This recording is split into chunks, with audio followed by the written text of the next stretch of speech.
Replace the SD card. The following steps will show how to replace the SD card. Please make sure the machine is not powered on.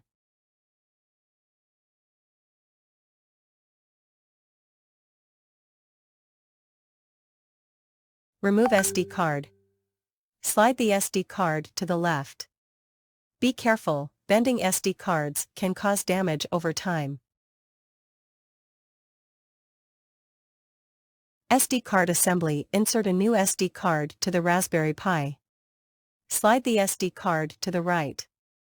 Be careful, bending SD cards can cause damage over time.